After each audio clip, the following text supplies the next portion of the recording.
Hi, it's Jeff Albin, the Big Game Hunter, and welcome to Career Coach Office Hours. It is July 1st at 1 p.m. in 2002. I spend time twice weekly answering questions from people about job search, hiring more effectively, management, leadership, and so much more. And if you've got a question for me, I'm just going to encourage you to put it into chat for today, and I'd be very happy to try getting to it. I'll also say that if that doesn't work for you in the future because you can't be on live, what you can always do is send it to me in advance through LinkedIn. My page there is linkedin.com/IN/the Big Game Hunter. Message me there, and I'd be very happy to put it onto the schedule so I can address it as soon as possible. Lastly, I'm going to remind you my YouTube channel, jobsearchtv.com, has great content available for you. You can watch it on YouTube. Again, jobsearchtv.com, as well as my podcast, No BS Job Search Advice Radio, which is #1 in Apple Podcasts for job search. We've been on air for more than 11 years, more than 2,400 episodes. It's also on Spotify as a video podcast, which I'm starting to promote a little bit more. So you can watch my podcast at No BS Job Search Advice Radio on Spotify. I'm also starting to post it on a new channel on YouTube, but for now, you're better off seeing it on Spotify. And again, we're on Amazon Music as a regular audio podcast, Google Play, anywhere you listen to podcasts, we have it coming out. So lots of good questions for today. And let me just get to the first one. I was away from that document that I use. Bear with me 1 second, please. And I'll put the opening question into chat. So the first question is, someone on CNBC said that recruiters decide if you'll be a good hire within seconds. Is this true? No, it's not true. They decide if you'll be a bad hire within seconds. The famous statement is most recruiters will take 6 seconds to review a resume to see whether or not they'll want to talk with you. If they don't see the fit, you're rejected within 6 seconds.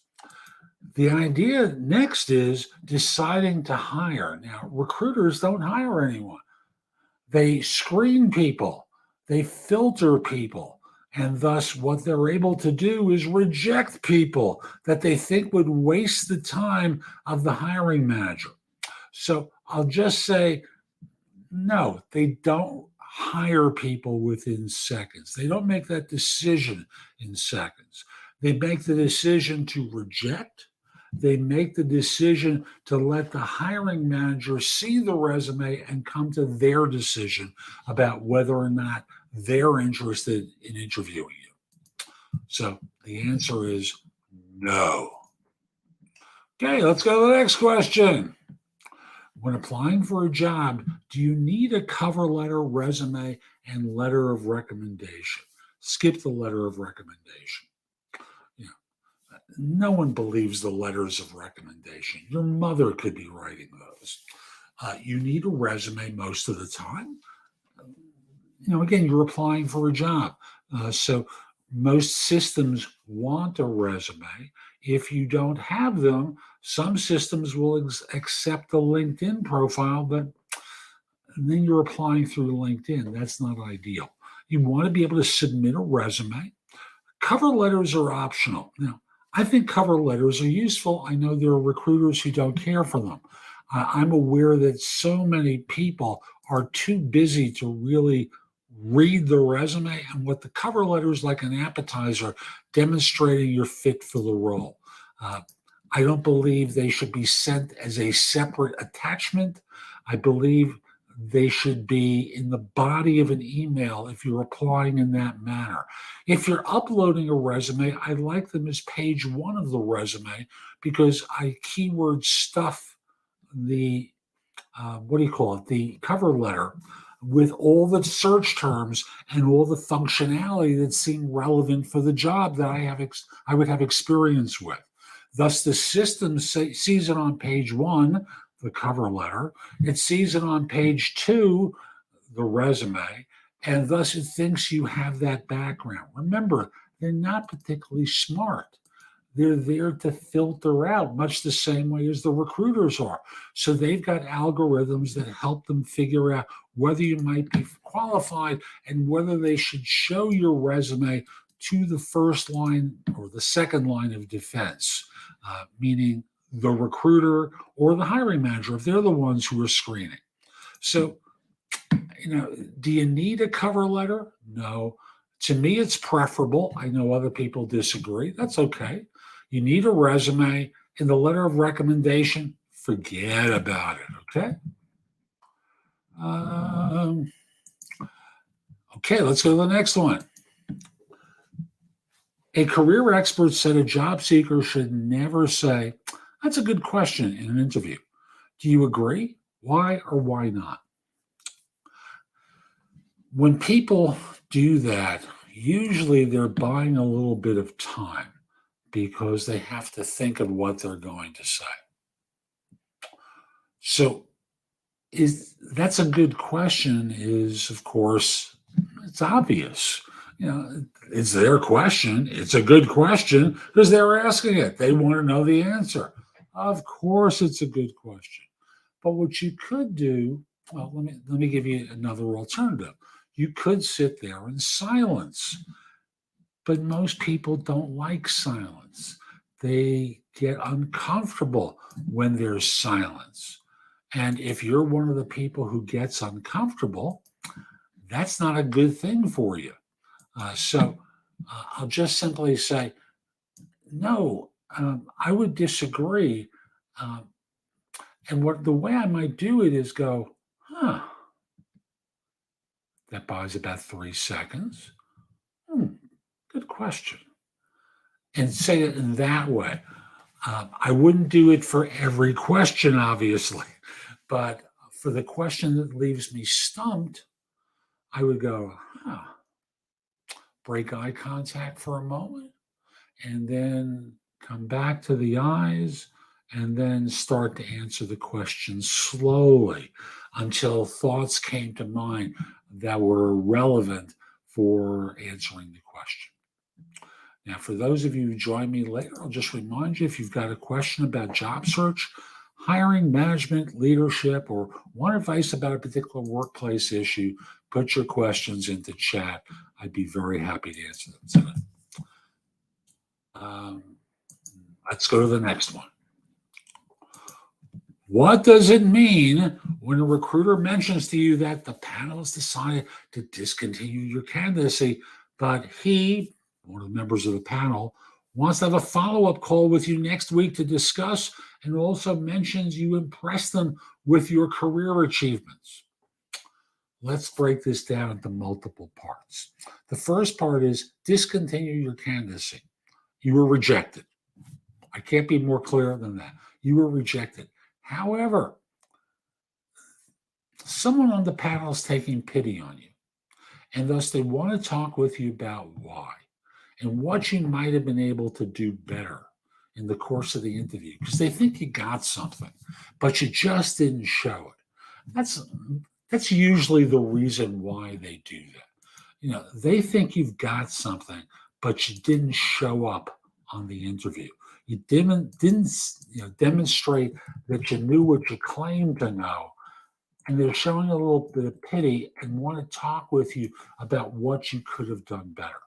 I think it shows well for that person and is a terrific reflection upon you, even though they're not hiring you, that they want to be able to talk with you and convey information to you. So the panel members have decided to reject you. but one of them wants to talk with you to give you some help and encouragement. Okay. What should I remember the most during an interview? So I encourage people before an interview to do some homework to get ready. And thus, getting ready translates into being able to tell multiple stories that connect the dots between your background and what they're looking for. I also encourage you to ask a couple of questions before they start interviewing you. I have those in the Ultimate Job Interview Framework that's available on my website, which is thebiggamehunter.us/courses. It is probably about $25 to purchase, probably about $15 to rent for 30 days. No matter what you do, you have to learn how to interview like an all-star and win interviews and perform at a high level. I put the wrong address. It's courses. So let me correct that. And you need to know how to interview well. And my methodology from the Ultimate Job Interview Framework helps a lot of people interview extremely well. It's also available as a paperback or Kindle book. You can order it from Amazon. Again, the philosophy that I have is terrific. It's not complicated. People who learn it from me perform extremely well on interviews. So, learn how to interview and remember those techniques. Be able to talk about what you've done that relates to what they're looking for. Be able to tell at least 3 stories and have great questions to ask at the end of an interview. These are among the things you need to remember going into an interview that will allow you to perform well and help you stand out to interviewers. Oh, I loved this question. Does a job interview mean you got the job? No. No, it means you got a job interview. That's it. Nothing more is worth saying. Okay, the next question is it advisable to visit the company's office after interviews without an invitation? No. Let me explain why.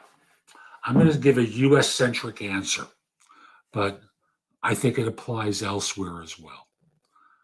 You're being rude to just show up.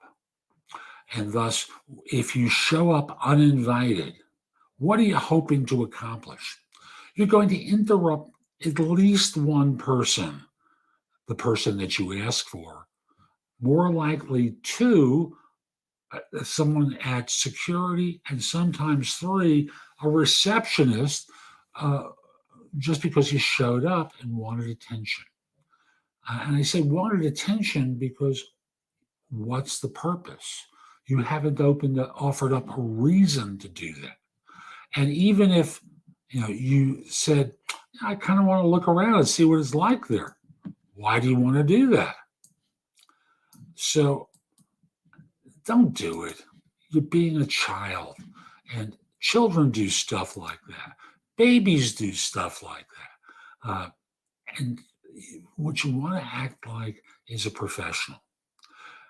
If you want to get a sense of what the office is like, ask them if you can get a tour. Ask them if you can just sit in the office and observe, during an hour or 2 during the day. No one has to pay attention to you. No one has to even talk to you. But I know there was a time where I was interviewing with another recruiting firm. I didn't know anyone there and I was interested. And I just asked, would you mind if I observed for part of the morning? And they said, why is that? Because I want to get a feel for the office and what it's like working there. And no one needs to give me any attention. I'm just going to sit in the corner. Just point me to a desk. I'll have my phone with me. Let's see what happens. And they tried to put me to work at one point, and I made 2 phone calls. I said, Were you concerned I didn't know how to get on a phone and contact people? No. So, and they laughed because that was the game. But I just wanted to see what it was like there. And I observed. So without an invitation, no. I did it with their permission. If you want to observe, do it the way I did. Just message the person who's been your point of contact. Say, I'd like to sit in for part of a day and just observe what the office is like energetically and get a feel for what it's like to work there. No one needs to pay attention to me. That's it. And in your case, you want to get a feel for the office environment. That's fine, but don't just show up uninvited and disrupt people. This next question I know I've answered before, so let me skip there. I think I answered this one before, so I'm going to skip that. I think this one I haven't addressed before. So bear with me. I want to be able to put it in the chat. I just want to copy it, bring it over here, and then say, I'm currently a full-time employee, and I've been approached by a recruiter for a 12-month contract position. I'll be a W-2 employee with benefits and high possibility of extension and full-time employment with that company. What should I consider? So you've got a contract and you've been a full-time employee of a company. You'll be W-2 with benefits. That's great. But here's the kicker to me. High possibility of extension. How do you know that? How do you know? Because the recruiter told you that. But they don't know. They don't know what the company will think of your work, but that's the least of it. There are factors outside of their control that may determine whether or not you're converted onto staff, including, are they putting a conversion fee into the contract?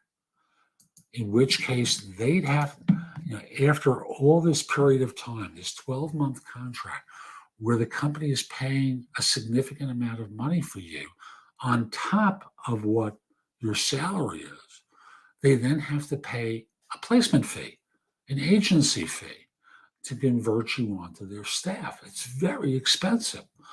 Also, we don't know what the economy will be like at that time, whether or not they'll still need you at that time, even if it's for a different group. So I think you're being lied to with regard to the high possibility of extension. If you've interviewed with the company, you might just speak with the client and say, before I say yes, I just want to understand one thing. I've been told that this assignment has a high possibility of extension to full-time employment with your firm. Is that true? And they may kind of look at you and say, did they tell you that? And then they start hedging the statement in different ways. And that should be a signal to you that other things might not be truthful that you've been told. And that's not a good thing. You've been lied to. You've been manipulated. They're trying to finesse you into this assignment. And they have no way of knowing whether that statement is true. So don't fall for it, okay? When applying for a job, why do employers and recruiters ask what you would like to be paid, and how do I answer this? Okay, so why do they ask that? They want to know if they can afford you. They also want to know whether you slot into the position that they have open. So by slot in, let me explain. Let's say you work in technology, you're a developer or a senior developer, and they have a similar position but a different title. And they want to make sure that you fit that title and fit that comp level. They want to know what you're looking for to be able to see if you fit that slot. So they're asking what you're looking to be paid in order to be able to do this. Now, let me move on to the how do you answer this? Now, if the recruiter is asking you this, usually it's pretty early in the interview, right? They're the first line conversation that you have with the company. So the way you respond by saying is, could you give me a sense of what the salary range is for the role? I asked you first. Yes, but I asked you second. So could you give me a sense of what the range is? I know it's dependent upon how you perceive my experience, but give me an idea of what the range is. After all, I would think that transparency is important to you. You want me to be transparent? I would like you to be transparent too. They'll give you something close to the range. I say something close because some firms will try a little bit less. Now, is that okay? You can go, for now, I'll say yes. However, I want you to understand, I haven't met with my future manager. I haven't met with the team. I've just seen a job description or a job ad, as the case might be, and I need to know a lot more. I may find that that's way too low for the amount of work that's going to be demanded of me. So for now, let's move this forward. Let's circle back and have a conversation later once I know a lot more, because I have no idea what my future manager's expectations would be. But for now, let's move ahead. And then from there, let's assume it's a big range. We're looking for someone between 80 and 150, because they don't want to get narrowed down, and they're giving you, they're trying to be cute with you. Let's settle on the number later on, okay?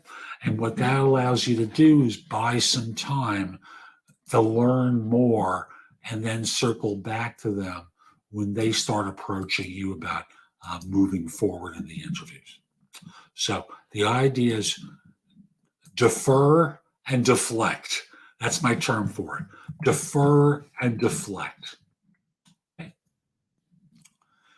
If I applied for a position and my recruiter also applied for the same position on my behalf, does it look bad?